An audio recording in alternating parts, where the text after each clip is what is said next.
Hello and welcome to Rooted and Unwithered. I'm Cole Newton, and the following meditation is a continuation of our meditations through the new City Catechism, and this is question 4, which asks, how and why did God create us? The answer, God created us male and female in His own image to know Him, love Him, live with Him, and glorify Him. And it is right that we who were created by God should live to His glory. Since question 2 affirmed that God is the creator and sustainer of all things, He is also our creator and sustainer.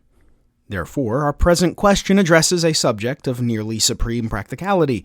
And notice the two-part structure of the question. How and why did God create us? The first sentence gives us the answer proper, while the second sentence provides a bit more explanation.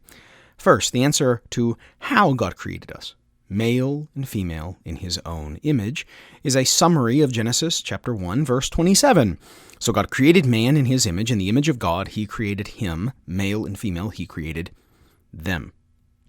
God formed mankind in His image after His likeness.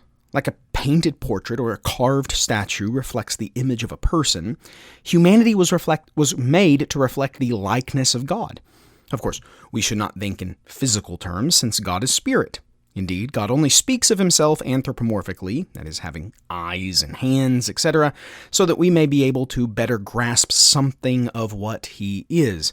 Instead, we are meant to be reflections of God's character. As He is love, so we are also to love. And as He is truth, so we are also to abide in the truth, and so on. Even before the fall, of course, our reflection was by no means full, but sin, while not eliminating our bearing of God's image, has greatly marred our reflection of Him. It is only Jesus, being the eternal Son of God, who is rightly called the image of the invisible God and the exact imprint of His nature. Now, we should also note that God created humanity to exist in two genders. God did not create man to fully embody humankind, while merely creating woman to be His personal servant. No, God always meant for mankind to have both male and female, which is a reflection of the nature of God, and perhaps is part of what is meant by being image bearers. Notice this. God is triune, one God existing in three persons. Father, Son, and Spirit are all God, but each has a different and unique role and personhood. Thus, God is both plural and singular. In Genesis 1:27, we find a similarity being made with mankind. First, the word man is used along with the singular masculine him, and then male and female are used along with the plural them. So, thus, male and female are both different and unique, but they're also distinctly human. Each is human, but both are different. Now, Michael Reeves argues that humanity's existence in male and female is the clearest picture, though still not a perfect analogy by any means, that the Bible gives for how we are to think of the Trinity.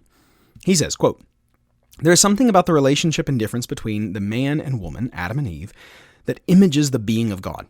Something we saw the Apostle Paul pick up on in 1 Corinthians chapter 11, verse 3. Eve is a person quite distinct from Adam, and yet she has all her life and being from Adam. She comes from his side, is bone of his bone, and flesh of his flesh, and is with him in the flesh. Far better than leaves, eggs, or liquids that reflects the personal God, a son who is distinct from his Father, and yet who is the very being of the Father, and who is eternally one with him in spirit." End quote. Second, we are given the answer to why God created us in the second half of the sentence, which reads, to know Him, love Him, live with Him, and glorify Him. In some sense, these four statements are really four sides of one whole concept. To know God truly and experientially will mean loving Him. Loving God will cause us to long to be with Him and for Him to be with us. And knowing Him, loving Him, and being with Him will produce in us a desire to see Him glorified above all else. Indeed, we could simply say that God made us for Himself. Now, the second sentence explains why we ought to glorify God. A book exists for the purpose for which its author wrote it, and a piece of pottery exists for the purpose for which its potter formed and fired it. Likewise, the Catechism says, it is right that we who are created by God should live to his glory. Or to approach the same matter from another angle, I greatly enjoy the answer to question number 5 of the Catechism for Boys and Girls, which is, question, why ought you to glorify God? Answer, because he made me and takes care of me. You see, God is not only our creator, he is also our sustainer. He is our potter as well as our shepherd. Being made in his image, it is right that we would seek to know him, love him, live with him, and glorify him with all our heart, with all our soul, with all our strength. That's, at the end of the day, what it means to be human, to be made in his image.